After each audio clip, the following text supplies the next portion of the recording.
नमस्कार दोस्तों, आप सभी का स्टडी फॉर यूपीएससी पीसीएस में स्वागत है। आज तारीख है 25 दिसंबर 2023 ईस्वी और आज का न्यूज़पेपर और आर्टिकल डिस्कशन का वीडियो होगा ये। आज क्रिसमस भी है तो क्रिसमस की बहुत सारी शुभकामनाएं। जो भी मना रहे हैं क्रिसमस अच्छे से मनाइएगा। और बस यही बोलना था। आगे बढ़ते हैं, देखते हैं आज का हेडलाइन क्या है। देखिए कल क्या हुआ, लाल सागर में भारतीय जहाज़ के ऊपर ड्रोन अटैक किया गया था। देख रहे हैं, tanker with Indian crew hit by drone in Red Sea. और आपको वो याद होगा, मैंने कुछ दिन पहले ही आपको बताया था कि लाल सागर को लेकर, रेड सी को लेकर हूती विद्रोहियों ने धमकी दी थी पूरे दुनिया को कि अब हम इस एरिया में एक भी टैंकर को सेफली जाने नहीं देंगे।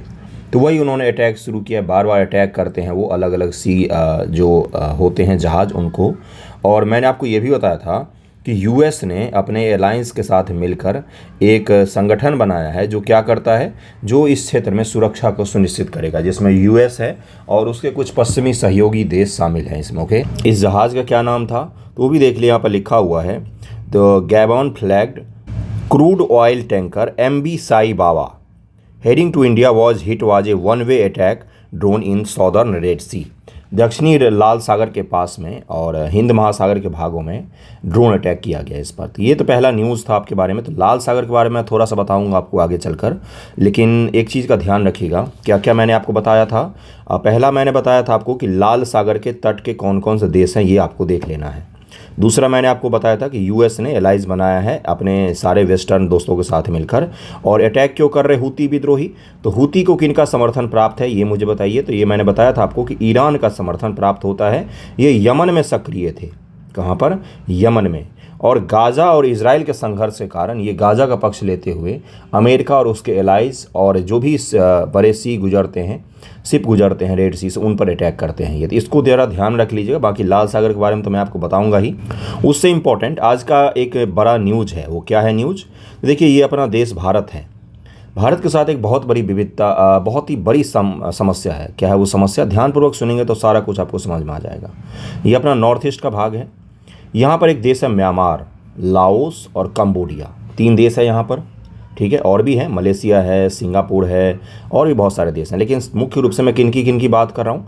म्यांमार, कंबोडिया और लाओस, ये 3 देश हैं यहाँ पर। आप मुझे ये बताएंगे कि जिन 3 देशों का मैंने नाम लिया, इन 3 में से कौन स्थलरुद्ध देश है? म्यांमार, कंबोडिया और लाओस में से स्थलरुद्ध देश कौन सा है? आप मुझे ये बताएंगे। ये मिलकर बनाते हैं गोल्डन ट्रायंगल। गोल्डन ट्रायंगल क्या है? अफीम उत्पादन के लिए तीनों देश बहुत ही ज़्यादा फेमस हैं। म्यांमार का सॉदर्न पोर्शन, कोलंबिया और जो आपका कंबोडिया और लाओस है उसका नॉर्दर्न रीजन, और पूरा का पूरा लाओस ही मान सकते हैं। अफीम का उत्पादन है, बहुत ही ज़्यादा चर्चित है। इधर आ जाइए, ये हो गया भारत। इधर भी है एक गोल्डन क्रिसेंट, सोने का चांद, है ना। यहाँ पर है अफ़गानिस्तान और उसके आस पड़ोस के देश, ये गोल्डन क्रिसेंट का निर्माण करते हैं। ये भी अफीम उत्पादन है, बहुत ही फेमस है। भौगोलिक कंडीशन ही ऐसी है अफगानिस्तान के, वहाँ अफीमों को उत्पादन होता है। आपने सुना होगा पश्चिमी विक्षोभ का नाम, जो भूमध्य सागर से चल के कहाँ पर आता है? भारत की तरफ में आता है। तो पश्चिमी विक्षोभ के कारण अफगानिस्तान में बहुत अच्छी वर्षा होती है, जिसके कारण से अफगानिस्तान में फल और भारत में फल, अफगानिस्तान में अफीम। जहाँ पर भी ठंडे प्रदेशों में, ठंडे मौसम के शीत मौसम में वर्षा होती है, वहाँ पर रसदार फल पाए जाते हैं। रसदार फल पाए जाते हैं। ज्योग्राफी समझा रहा हूँ, थोड़ा समझिएगा। अभी बहुत बड़ा न्यूज़ है इसलिए मैं समझा रहा हूँ आपको। क्या बोला मैंने? जहाँ पर भी शीत ऋतु में बारिश होती है वहाँ पर रसदार फल पाए जाते हैं। भूमध्य सागर के चारों तरफ जो देश हैं, यहाँ पर शीत ऋतु में वर्षा होती है, इसीलिए यहाँ पर रसदार फलों का कटोरा कहा जाता है इनको। और यहाँ पर वाइन का कल्चर दिखेगा आपको, क्योंकि फल से वाइन बनाने में बड़ा ही यूज़ किया जाता है। वाइन और जो बियर शराब होता है उसका कल्चर दिखेगा आपको। क्यों? क्योंकि ठंडा प्रदेश है और वहाँ पर फलों की उपलब्धता अधिक है, तो इनके द्वारा वहाँ पर वाइन शराब का कल्चर का जन्म हुआ है। भूगोल के कारण से सब कुछ डिसाइड होता है, ठीक है। भारत में आपको जम्मू कश्मीर, हिमाचल और उसके बाद से उत्तराखंड। देखिए, ठंड में जो भारत में बारिश होती है वो पश्चिम से पूर्व की तरफ में घटती जाती है। पश्चिम में सबसे ज़्यादा होगी, पूर्व में धीरे धीरे कम होती जाएगी, बिहार तक जाके बिल्कुल नगण्य हो जाती है। गर्मी में जो बारिश होती है वो पूर्व से पश्चिम की तरफ में उत्तर भारत में होती है। सारा कुछ मैंने आपको समझा दिया। अब अफीम की चर्चा मैंने क्यों की है? देखिए, क्योंकि हुआ क्या है कि पहले भारत का पश्चिम में जो देश है, अफगानिस्तान वगैरह, ये अफीम में टॉप पर थे। लेकिन वहाँ पर अफीम की कृषि में कटौती की गई है। तालिबान ने वहाँ पर कुछ प्रतिबंध लगाए हैं अफीम के कृषि को लेकर। लेकिन म्यांमार में जब से सैन्य तख्ता पलट हुआ है तब से म्यांमार जो है ये अफीम के उत्पादन में दुनिया में नंबर 1 आ गया है। अब ये भारत के लिए बहुत बड़ी समस्या है। कैसे समस्या है ज़रा उसको भी समझ लीजिए। अपना भारत है, अपना भारत के नॉर्थ ईस्ट के इलाकों में इंसर्जेंसी, उग्रवाद और उसके साथ साथ में क्या है तो ड्रग का कल्चर बहुत ही ज़्यादा हावी हो रहा है। मणिपुर के इंसिडेंट में बहुत सारे बाहरी तत्वों का भी हाथ माना जाता है, जिसमें ड्रग डीलर्स, आर्म्स डीलर्स की भी घुसपैठ मानी जाती है कि भारत सरकार अपनी सीमा को सही तरीके से सुरक्षित नहीं कर पाई, इसलिए बाहरी घुसपैठियों का भी मणिपुर में बहुत ज़्यादा रोल था मणिपुर की हिंसा को भड़काने में। तो यहाँ पर ड्रग्स का कल्चर बहुत ज़्यादा बढ़ता है। भारत में ड्रग्स आसानी से आ जा सकते क्योंकि बहुत बड़ा बॉर्डर है हमारे नॉर्थ ईस्ट का, और वो बॉर्डर 100% हमने कवर भी नहीं कर रखा, बांध भी नहीं रखा, घेर भी नहीं रखा। म्यांमार के साथ हमारी एक ट्रीटी है जिससे म्यांमार की सेना म्यांमार के बॉर्डर में 5 किलोमीटर तक अंदर जाके हम गश्ती कर सकते हैं और हमारे भी बॉर्डर के अंतर्गत आके वो गश्ती कर सकते हैं। जब हमने उग्रवाद का दौर को ख़त्म किया नॉर्थ ईस्ट में तभी हमने इस तरह की संधि की थी म्यांमार के साथ में, क्योंकि हमारे जो उग्रवादी होते थे देश के वो भाग कर चले जाते थे म्यांमार में, फिर हम कुछ कर नहीं पाते थे। फिर हमने म्यांमार के साथ एक छोटा समझौता किया था कि हम बॉर्डर एरिया में जाकर घुसपैठियों को मार सकते हैं। ठीक है, आपने सुना होगा म्यांमार ऑपरेशन भी हुआ था कुछ साल पहले, जब हमारे सेना पर अटैक किया था तो हमने भी म्यांमार में घुसकर मारा था। तो ये मैंने उसी समय का बताया है आपको न्यूज़। तो इस ड्रग के कारण से क्या होता है, नॉर्थ ईस्ट के इलाकों में बहुत ही ज़्यादा अपराध का बोलबाला बढ़ जाता है। ठीक है, तो अब इसी चीज़ को ज़रा हम देखेंगे। एक रिपोर्ट आया है अफीम के बारे में, उसको देख लेंगे हम लोग। उसके साथ साथ एक और न्यूज़ को हम लोग देखेंगे। आपको पता ही होगा कि स्पोर्ट मिनिस्ट्री ने रेसलिंग फेडरेशन ऑफ इंडिया के पूरे बॉडी को ही सस्पेंड कर दिया है। ये मामला बहुत दिनों से चल रहा था और भारत सरकार हमेशा की तरफ बहुत ही पीछे जाकर उन्होंने फैसला लिया। बहुत पहले ये फैसला करना चाहिए था। आपके पास साहस है, दिखाइए थोड़ा सा करेज। क्यों इस तरह के लोगों को रखना जिन्होंने महिलाओं को मॉलेस्ट किया है यार, जिन्होंने ओलंपिक मेडल लाया। उन्होंने आरोप लगाया कि फेडरेशन का जो अध्यक्ष है उस पर डायरेक्ट आरोप लगाया कि वो हमें मॉलेस्ट करता है, और ये कोई राजनीति से जुड़ा हुआ नहीं है। समझिएगा इस चीज़ को। दिल्ली पुलिस ने क्या बोला, दिल्ली पुलिस के पास जब ये केस गया तो दिल्ली पुलिस ने बोला कि हमारे पास पर्याप्त मात्रा में सबूत है। सही सुन रहे हैं आप, दिल्ली पुलिस गृह मंत्रालय के तहत आता है। उसने बोला कि हमारे पास पर्याप्त मात्रा में सबूत है। किसके खिलाफ, तो ब्रजभूषण सिंह के खिलाफ। तो इसलिए हम उसको जब चाहें तब हम चार्जशीट बनाकर दाखिल कर सकते हैं। हमारे पास सबूत है, हम उनको सज़ा भी दिलवा सकते हैं। फिर भी ब्रजभूषण सिंह का जो सहयोगी था वो इसका अध्यक्ष बन गया था। अब वो अध्यक्ष बनकर जब तक घर पहुंचते उससे पहले मिनिस्ट्री ने क्या किया, पूरे फेडरेशन को ही सस्पेंड करके रख दिया है। तो ये सही फैसला लिया इन्होंने। सही लोगों को तैनात किया जाना चाहिए मेरे हिसाब से। जहां पर आप अगले साल 2024 में आपको पता है ओलंपिक है। कहां पर ओलंपिक है, तो पेरिस में ओलंपिक है। पेरिस ओलंपिक है ना, तो पेरिस ओलंपिक में जहां आप खिलाड़ियों का 101 साल करीब में संपूर्ण रूप से टारगेट होना चाहिए था किस पर, कि भाई अगले साल ओलंपिक है। वहाँ इन राजनीति में अगर हम फंसेंगे तो हमारे मेडल कम हो जाएंगे ओलंपिक में। और वो खिलाड़ी हैं वो साक्षी मलिक जैसे, जिन्होंने हमें पदक दिलवाया है, तो उनकी बातों को थोड़ा पहले ही सुन लेना चाहिए था। 1 साल से मामला खींच रहा था, ये क्यों इतना खींचा पता नहीं। तो इसके बारे में भी हम लोग समझेंगे थोड़ा सा। रेसलिंग फेडरेशन के बारे में भी जानेंगे थोड़ा सा, रेसलिंग का इतिहास भी देख लेंगे कब से भारत में है, और अफीम का भी देख लेंगे। 2 टॉपिक अभी हम लोग देखेंगे, फिर आगे का न्यूज़ भी देखते हैं। ओके, देखिए क्या है टॉपिक। हाल ही में ड्रग्स और अपराध पर संयुक्त राष्ट्र का कार्यालय UNODC, ये क्या है, तो ये ड्रग्स पर संयुक्त राष्ट्र का ऑफिस है। ओके, सॉदर्न एशिया ओपियम सर्वे 2023। ओपियम आपको पता ही है क्या होता है। ओपियम ऐसा एक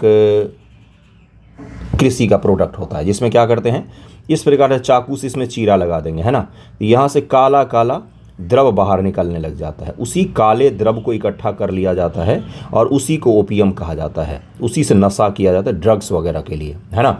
और एक चीज़ और मैं बताता हूँ, इसका उपयोग भारत सरकार या बहुत सारे जो दवाई की कंपनियाँ होती है वो फार्मास्यूटिकल उद्योग में भी करती है। ठीक है, तो ये भी ध्यान में रखिएगा। कोई हर चीज़ का खराब ही उपयोग नहीं होता, सही उपयोग भी होता है इसका, तो ये ध्यान रखिएगा। इलीगल तरीके से जब इसको बेचा जाता है, जब इसको नशे के लिए उपयोग किया जाता है, तब ये चीज़ खराब होता है। ओके, ओपीएम के बारे में बता दिया। अपने देश में कहाँ पर उत्पादन होता है, तो पश्चिमी उत्तर प्रदेश, पश्चिमी नहीं, अवध के मैदान में लखनऊ, बाराबंकी, इन इलाकों में इसका बड़ा ही चलन है। आपने एक वेब सीरीज़ भी देखा होगा, नार्कोज देखा है कि नहीं पता नहीं आपने। चलिए आगे बढ़ते हैं। दक्षिण पूर्व एशिया ओपियम सर्वेक्षण 2023 खेती उत्पादन निहितार्थ शीर्षक से एक रिपोर्ट जारी की गई है। दक्षिण पूर्वी एशिया ओपियम सर्वेक्षण 2023 नाम से रिपोर्ट किसने जारी की है, तो तो संयुक्त राष्ट्र का अपराध व ड्रग्स पर कार्यालय है, उसी ने जारी किया है, जिसे बताया गया कि दक्षिण पूर्व एशिया गोल्डन ट्रायंगल में अफीम की खेती में उल्लेखनीय वृद्धि हुई है। यही मैं आपको बता रहा था, उल्लेखनीय वृद्धि क्यों हुई है। अमेरिका में म्यांमार में जब से सैन्य तख्तापलट हुआ है तब से वहाँ पर और भी ज़्यादा इन चीज़ों का चलन बढ़ गया है। गोल्डन ट्रायंगल आमतौर पर दक्षिण पूर्व एशिया क्षेत्र को संदर्भित करता है, जो अफीम दवाओं, विशेष रूप से अवैध दवाओं, विशेष रूप से अफीम के उत्पादन के जाना जाता है। यह एक ऐसा क्षेत्र है जहां तीनों देशों की सीमाएं मिलती हैं, म्यांमार, लाओस व थाईलैंड, इन तीनों की सीमाएं मिलती हैं। यहीं पर सबसे ज़्यादा उत्पादन होता है।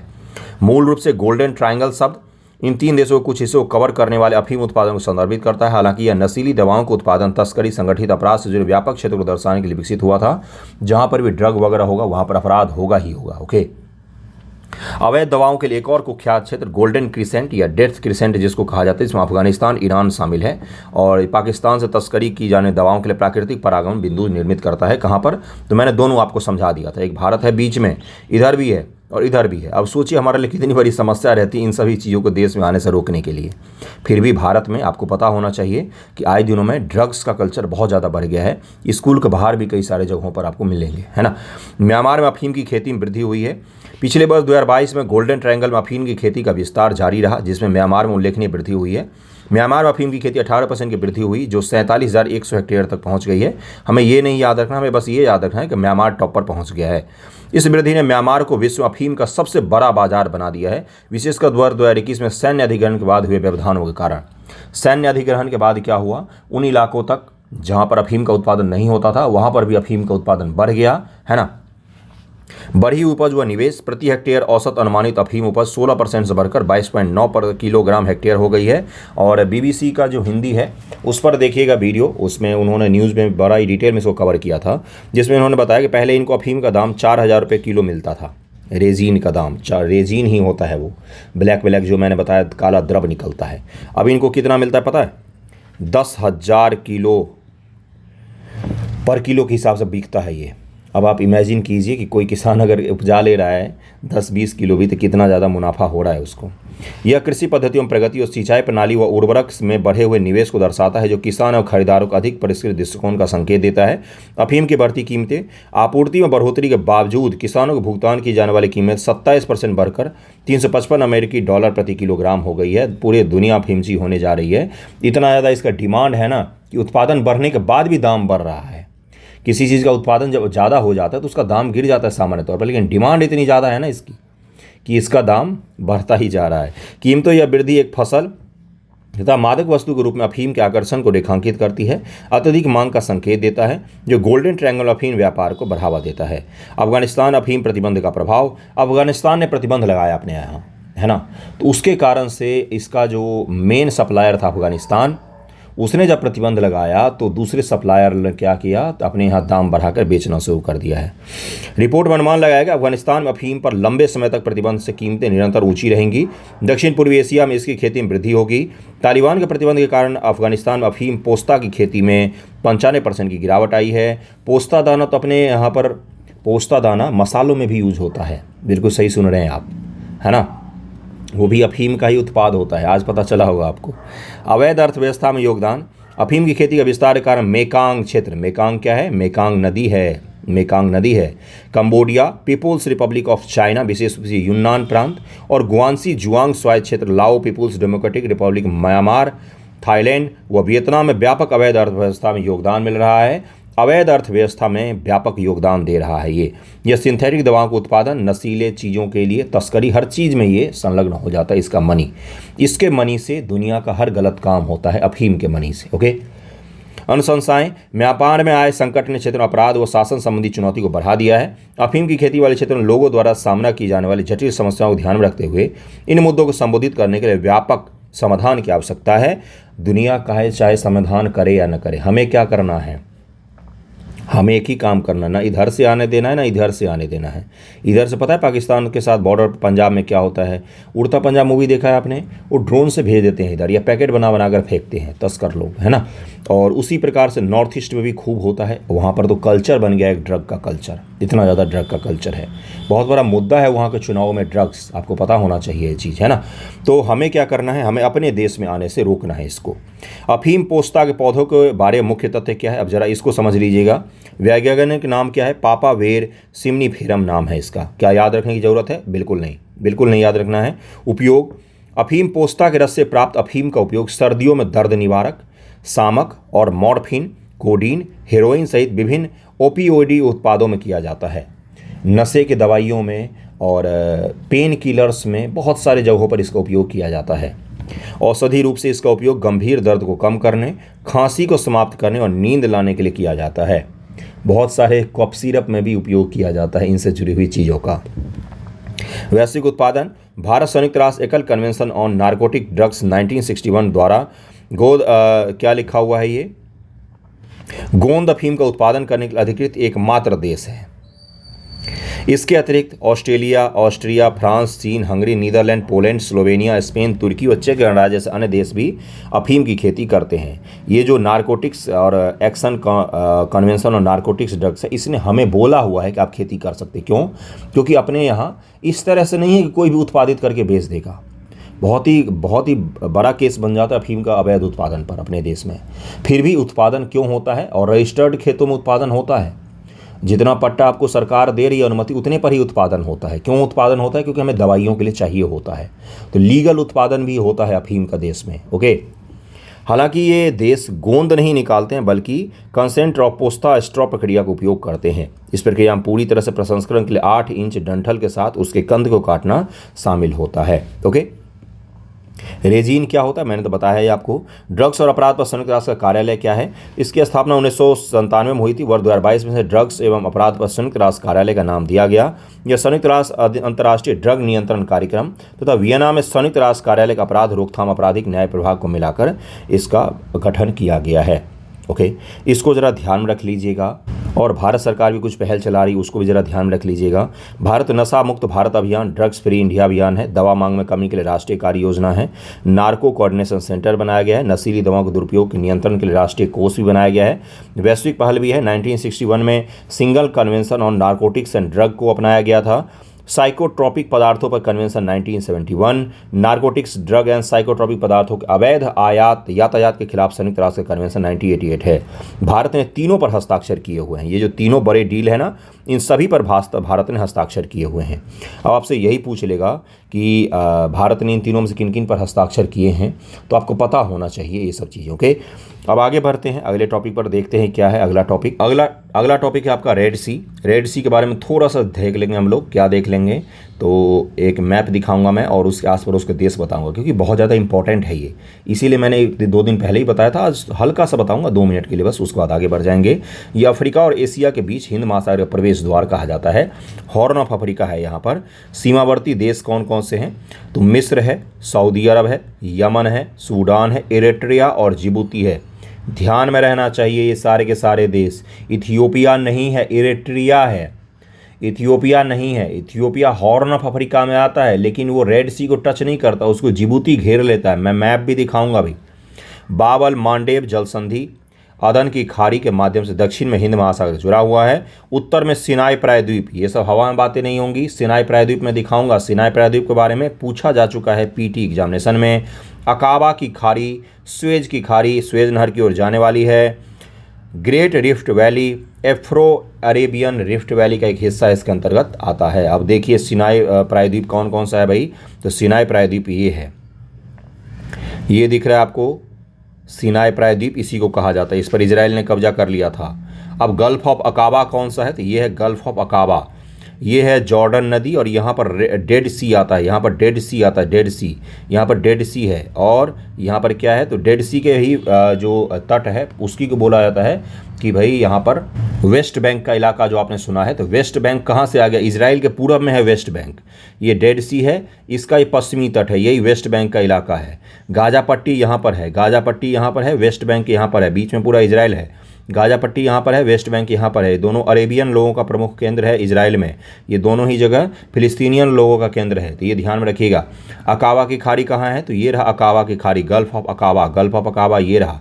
गल्फ ऑफ अकावा से कौन कौन से देश लग रहे हैं? तो देखिए जॉर्डन लग रहा है, ये सऊदी अरब है, और ये आपका सिनाई प्रायद्वीप इजराइल का है। ये गल्फ ऑफ स्वेज है, ये स्वेज कनाल के लिए गल्फ ऑफ स्वेज है। ये स्वेज कनाल के लिए, स्वेज नहर के लिए गल्फ ऑफ स्वेज है। इंपॉर्टेंट है ये सारे, मैं ऐसे ही नहीं बक रहा हूँ। यहाँ पर कौन सा है? पोर्ट सईद है। गल्फ ऑफ स्वेज के मुंह पर, स्वेज नदी के जो स्वेज नहर है उसके मुंह पर पोर्ट सईद है। पोर्ट सईद है वहाँ पर, ओके, भूमध्य सागर में। ये है रेड सी। देखिए अब यहाँ पर कौन कौन से देश हैं। ये तो हो गया इजिप्ट, मिस्र हो गया, ये सूडान हो गया। सूडान के बाद से कौन सा देश दिख रहा है ये आपको? ये इरिट्रिया दिख रहा है, इरिट्रिया। इरिट्रिया का नाम पता है आपको? अरब स्प्रिंग। अरब स्प्रिंग,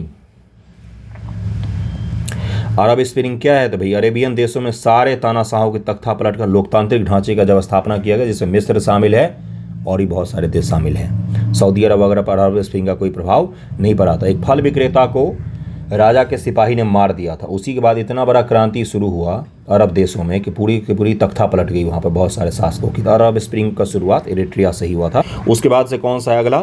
जिबूती दिखेगा। जिबूती के बारे में मैंने बताया था कि सारे देशों के सैन्य का यहाँ पर ठिकाना बना हुआ है और कुछ नहीं इस देश के पास में। इथियोपिया के देखिए जिबूती नहीं घेर लिया, और इथियोपिया रेड सी को टच नहीं करता है। तो सारा कुछ ध्यान में रहेगा। सिनाई प्रायद्वीप, गल्फ ऑफ अकावा ध्यान में रहेगा, स्वेज कनाल भी ध्यान में रहेगा, पोर्ट सईद ध्यान में रहेगा आपको, जॉर्डन ध्यान में रहेगा, सारा कुछ ध्यान में रहेगा। अगले टॉपिक पर चलें। अगला टॉपिक है भारतीय कुश्ती महासंघ। WFI भारत में कुश्ती की शासी निकाय है। इसका मुख्यालय नई दिल्ली में है। नई दिल्ली में इसका मुख्यालय है। यहीं पर सारे पहलवान वगैरह आपको दिख जाएंगे, कभी भी जाएंगे जहाँ पर इसका स्टेडियम है वहाँ पर सारे आपको दिख जाएंगे, और वो बहुत प्रैक्टिस करते हैं दिन भर। इसे भारत सरकार और भारतीय ओलंपिक संघ द्वारा मान्यता प्राप्त है। यह विभिन्न राष्ट्रीय अंतर्राष्ट्रीय स्तरीय कुश्ती प्रतियोगिताओं का आयोजन करता है, जिससे प्रो रेसलिंग लीग, राष्ट्रीय कुश्ती चैंपियनशिप, एशियाई चैंपियनशिप शामिल है। ये सब कुछ WFI ओलंपिक खेलों में भाग लेने वाले भारतीय पहलवानों का समर्थन प्रशिक्षण भी प्रदान करता है। Wrestling federation of India, okay. इसी के चीफ थे बृजभूषण सिंह, जिनके ऊपर महिला खिलाड़ियों को मोलेस्ट करने का आरोप लगा। इससे घटिया आरोप क्या होगा? संसद महोदय हैं, बहुत सालों से सांसद हैं वो यूपी में, और अब उनके मित्र चुने गए थे, तो उन्होंने टीवी पर चौर होकर बोला था कि हम रहे ना रहे लेकिन हमारा दबदबा तो रहेगा ही। अब दबदबा उनका हवा में उड़ गया है। संयुक्त विश्व कुश्ती UWW, अब ये क्या है इसके बारे में ज़रा सा देख लीजिए। UWW शौकिया कुश्ती खेलों के लिए अंतर्राष्ट्रीय शासी निकाय है। ये ओलंपिक और विश्व चैंपियनशिप कुश्ती की निगरानी करता है। UWW का मुख्यालय स्विट्जरलैंड के कार्सियर सू वेडे में है। UWW की स्थापना वर्ष 1912 में international federation of associated wrestling styles के नाम से की गई थी। वर्ष 2014 में इसका नाम बदलकर यूनाइटेड वर्ल्ड रेसलिंग कर दिया गया। UWW का लक्ष्य विश्व स्तर पर प्रेरक, नवोन्मेषी और अग्रणी ओलंपिक फेडरेशन के रूप में पहचान बनाना। इसका मिशन विश्व भर में कुश्ती के विकास का नेतृत्व करना है। ठीक है, कुश्ती को दुनिया भर में बढ़ावा देना है। अब भारत में कुश्ती खेलों का इतिहास क्या है? बहुत पुराना है। महाभारत में आपको जरासंध और भीम के बीच में मल्ल युद्ध दिखता है, तो मल्ल युद्ध कुश्ती का ही रूप था। और अपने बिहार में जरासंध का अखाड़ा नाम से एक जगह है, जहाँ पर कि मिट्टी जो होती है ना, आस पड़ोस से पहाड़ी जगह है वो, लेकिन वहाँ की जो मिट्टी है ना वो आज ही बालू वही कुश्ती वाली मिट्टी है। पहाड़ी जगह के बीच वो मिट्टी कहाँ से आई पता नहीं। जानवर उस मिट्टी को चाटते हैं क्योंकि उनको मीठा लगता है वो मिट्टी, है ना। कुश्ती की मिट्टी बनाने के लिए अलग तरीके का यूज किया जाता है। तो जरासंध की मिट्टी पर्यटक पर्पज से अपने बिहार में किस जिले में है ये आप मुझे बताएंगे। भारत में कुश्ती की शुरुआत 5वीं सहस्त्राब्दी ईसा पूर्व से होती है। प्राचीन भारत में कुश्ती का अभ्यास किया जाता था, जिसे मल्ल युद्ध के नाम से जाना जाता है। महाभारत भीम जरासंध कीचक बलराम प्रसिद्ध पहलवान थे। कीचक और भीम का भी मल्ल युद्ध यह पता होगा आपको। भीम तो बड़ा ही मल्ल युद्ध का खिलाड़ी था, और बलराम जो थे ये भी मल्ल युद्ध में ट्रेंड थे, है ना। रामायण में कुश्ती का भी उल्लेख है, जिनमें हनुमान एक उल्लेखनीय पहलवान है। कुश्ती को भारत में दंगल कहा जाता है। यह कुश्ती टूर्नामेंट का एक मूल रूप है। पंजाब हरियाणा क्षेत्र में कुश्ती कहा जाता है, गलत। बिहार में भी कुश्ती का चलन था, कभी गांव-गांव में अखाड़े हुआ करते थे। ठीक है, मूल रूप से रॉयल्स के लिए एक फिटनेस गतिविधि, मनोरंजन कुश्ती पेशेवर खेलों के रूप में विकसित हुई, और ये बहुत ही प्राचीन खेल है भारत में। भारत के लगभग में सभी राज्यों में उत्तर से दक्षिण तक में कुश्ती का कोई न कोई प्राचीन रूप है, आज भी है। भले ही वो कम हो गया है, लेकिन कुश्ती का एक प्राचीन रूप आज भी है। हरियाणा, पश्चिमी उत्तर प्रदेश में तो बहुत ही बड़े स्तर पर है, गांवों में है, आज भी अखाड़े चलते हैं वहाँ पर। ओके, चलिए अगले टॉपिक पर चलते हैं। क्या है अगला न्यूज़? देखिए, अगला न्यूज़ है यूएनएचआरसी से संबंधित। इसके बारे में, इस बॉडी के बारे में बताऊंगा, लेकिन उससे पहले कि इंसानों से संबंधित है उसको ज़रा देख लीजिए क्या है। रोहिंग्या से भरा हुआ एक बोट जिसको आखिरी बार अंडमान निकोबार के पास में देखा गया था। 150 ये रोहिंग्या कौन है, तो म्यांमार के मुस्लिम हैं। म्यांमार में बुद्धिस्टों के द्वारा मुस्लिमों का जब बहुत ही भीषण स्तर पर उनको मारा गया, प्रताड़ित किया गया, तो भाग गए, वहाँ से बांग्लादेश भागे, भारत आए और बोट पर बैठ बैठ के भाग रहे थे। उसी के दौरान यूएनएचआरसी अभी का जो आया है, अभी फिर से इनको देखा गया। कहाँ पर, तो ये देखा गया इनको अंडमान निकोबार द्वीप समूह के निकट में एक बोट पर 185 थे। इसमें महिलाएं, बच्चे भी शामिल हैं। यूएन ने बोला है कि इनको ज़रा सा रेस्क्यू कर लिया जाए, है ना। तो इसी के बारे में ये न्यूज़ था। तो हम लोग क्या करेंगे, थोड़ा सा मैं आपको बता दूंगा यूएनएचआरसी के बारे में कि ये बॉडी क्या है और किस प्रकार से काम करती है। बाकी इस न्यूज़ में तो अपने लिए नहीं है, और किसी दिन मैं आपको अवैध प्रवासियों का डिटेल में समझा दूंगा। एक बार मैंने समझाया था, फिर भी मैं आपको समझा दूंगा। नॉर्थ ईस्ट में ये बहुत ज़्यादा प्रचलित है। बांग्लादेश से, म्यांमार से बहुत सारे लोग आते हैं नॉर्थ ईस्ट में, तो और दक्षिण भारत में श्रीलंका से बहुत सारे लोग आते हैं अपने तमिलनाडु के राज्य में। तो ये मैं आपको डिटेल में समझाऊंगा, लेकिन आज आप यूएनएचआरसी के बारे में समझ लीजिए थोड़ा सा। संयुक्त राष्ट्र मानवाधिकार परिषद संयुक्त राष्ट्र प्रणाली के भीतर एक अंतर सरकारी निकाय है जो दुनिया भर में मानवाधिकार को प्रचार व संरक्षण को मजबूत करने हेतु जिम्मेवार है।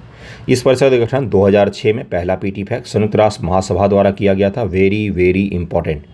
इसने मानवाधिकार में पूर्व संयुक्त राष्ट्र आयोग का स्थान लिया। इससे पहले मानवाधिकार के लिए कौन सा था, तो यूनाइटेड नेशन का एक कमीशन काम करता था। मानवाधिकार हेतु उच्चायुक्त का कार्यालय OHCHR मानवाधिकार परिषद के सचिवालय के रूप में कार्य करता है। OHCHR का मुख्यालय जिनेवा, स्विट्जरलैंड में। स्विट्जरलैंड में क्यों मुख्यालय होता है इतने सारे चीज़ों का, क्योंकि दुनिया का सबसे तटस्थ देश जो है वो स्विट्जरलैंड ही है। स्विट्जरलैंड यूएन का बस सदस्य नहीं था, 2000 ईस्वी के बाद ये यूएन का सदस्य बना है। प्रथम विश्व युद्ध, द्वितीय विश्व युद्ध इसके आस पड़ोस में लगा गया, लेकिन ये देश शामिल नहीं हुआ। दुनिया के सबसे सुखी और खुश लोगों का देश है, सबसे अमीर लोगों का देश है। इस पर कभी कोई अटैक नहीं करता, क्योंकि पूरे दुनिया भर की तिजोरी इसी के पास है, तो इसीलिए कोई इस पर अटैक भी नहीं करता है। इसीलिए यहाँ पर सबके मुख्यालय हैं, क्योंकि यहाँ के जो सरकार है वो दुनिया की सबसे तटस्थ सरकार मानी जाती है। ओके, इसका गठन 47 संयुक्त राष्ट्र सदस्यों देशों के साथ मिलकर हुआ, जो संयुक्त राष्ट्र महासभा द्वारा चुने जाते हैं। संयुक्त राष्ट्र संघ मानवाधिकारों के संवर्धन व संरक्षण भागीदार राज्यों के योगदान के साथ साथ इस संबंध में उनके द्वारा की गई स्वैच्छिक प्रतिज्ञाओं और प्रतिबद्धताओं को भी ध्यान में रखता है।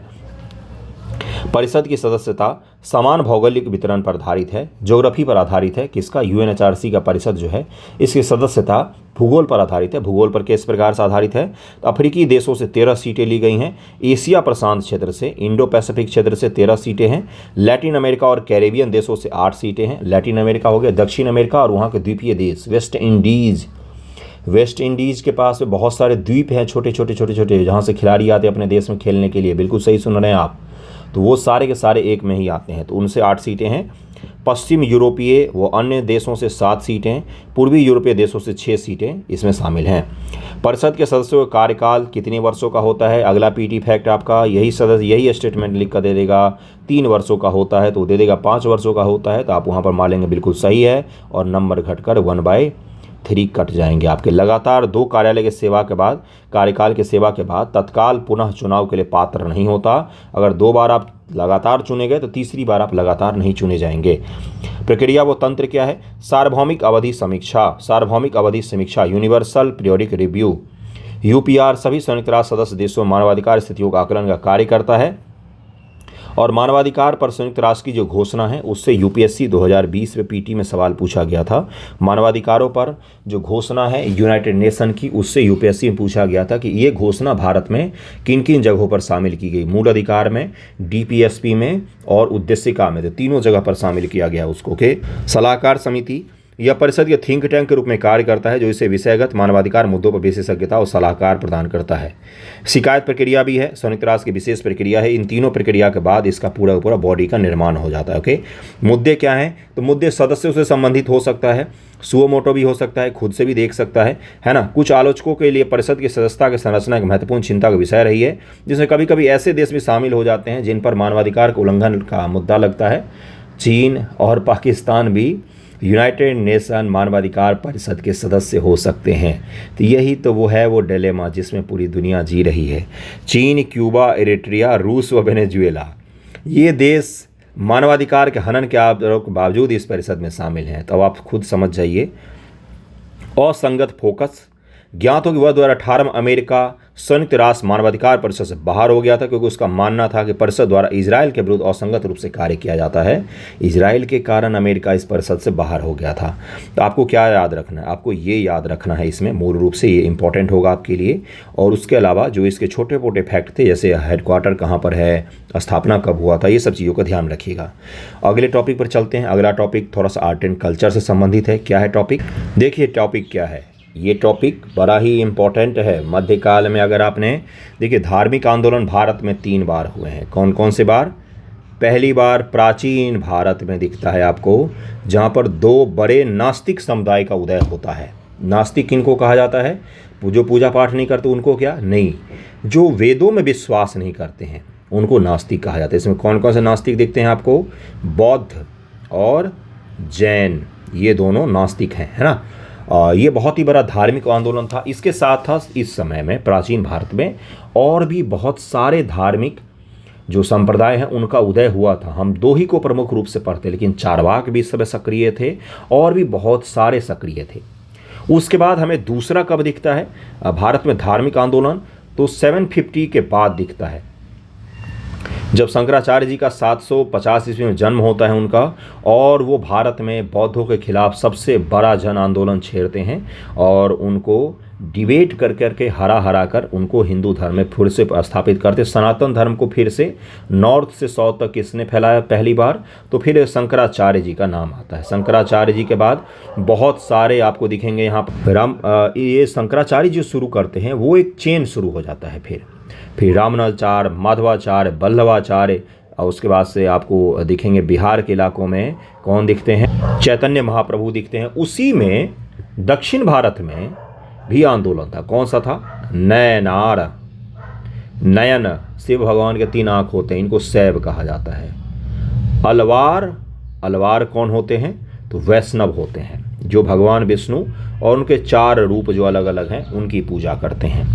नयनार कौन होते हैं? तो शैव होते हैं। तो शैवों में ही एक अलग तरीके का शैव हुआ जिसको कहा जाता है वीर शैव।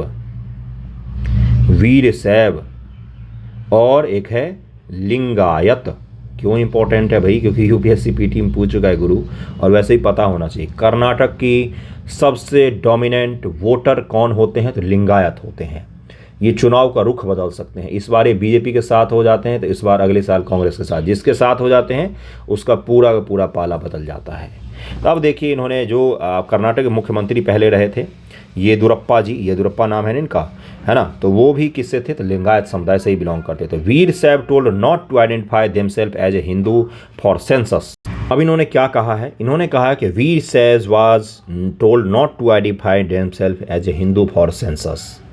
वीर शैव हिंदू हैं, हिंदू नहीं हैं, इसको लेकर बहुत ही ज़्यादा क्या होता है?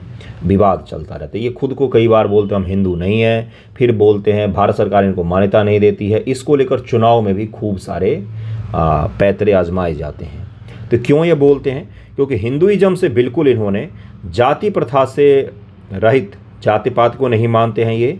उसके अलावा ये सबों को जलाते नहीं, दफनाते हैं।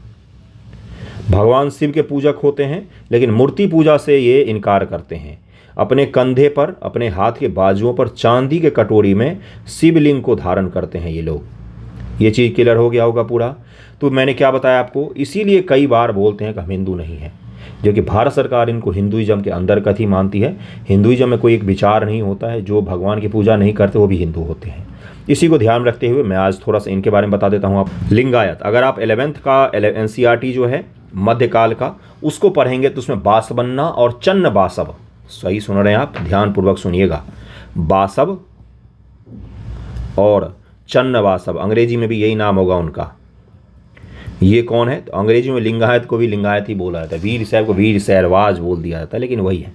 चन्न बासव ये कौन है? इनको स्थापक माना जाता है, संस्थापक माना जाता है इस समुदाय का।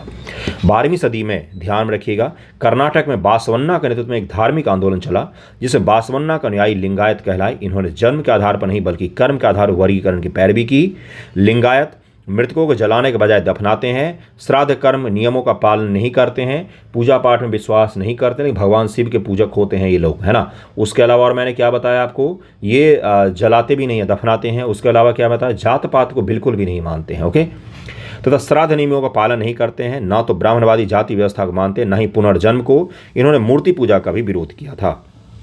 कौन? तो जिसमें लिंगायत कहलाते हैं।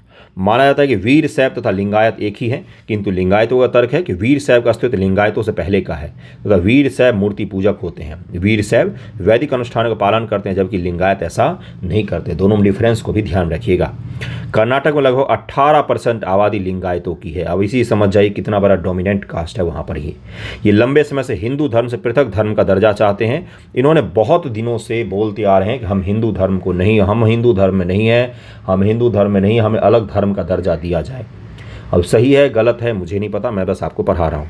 अगर इन्हें धार्मिक रूप से अल्पसंख्यकों का दर्जा दिया था तो इन्हें भी आर्थिक और सामाजिक रूप से पिछड़े लोगों के आधार पर आरक्षण का फायदा मिलेगा। इसीलिए ये मांग कर रहे हैं। कोई सामाजिक और राजनीतिक भेदभाव के कारण नहीं मांग कर रहे हैं, विशुद्ध रूप से अपने फायदे के लिए मांग कर। अब इनको जरा बताना चाहिए कि जो बुद्धिस्ट होते हैं, बौद्ध होते हैं, वो भी देवी देवताओं की पूजा पाठ नहीं करते हैं, जाति पात को नहीं मानते, भगवान बुद्ध की पूजा करते हैं। जो जैन होते हैं वो भी नहीं मानते हैं जात पात को, और वो भी किसकी पूजा करते हैं, तो जैन के जो अलग अलग जीनेंद्र हैं उनकी पूजा करते हैं। तो क्या वो हिंदुइज्म के नहीं आते? संविधान में बौद्ध, जैन, सिख तीनों को हिंदू धर्म के अंतर्गत रखा गया है। तो ये लिंगायतों का मुद्दा था, ये भी मैंने आपको बता दिया। आज का न्यूज़पेपर डिस्कशन यहीं तक रहा। कैसा लगा है वीडियो ज़रूर बताइएगा। और क्रिसमस मनाइए, न्यू ईयर मनाइए, अच्छे से मनाइए, सेलिब्रेट कीजिए, थोड़ा सा बाहर निकल कर घूम फिर भी लीजिए ताकि फ्रेश माइंड होकर पढ़ें। Okay, thank you so much आप सभी का वीडियो देखने के लिए।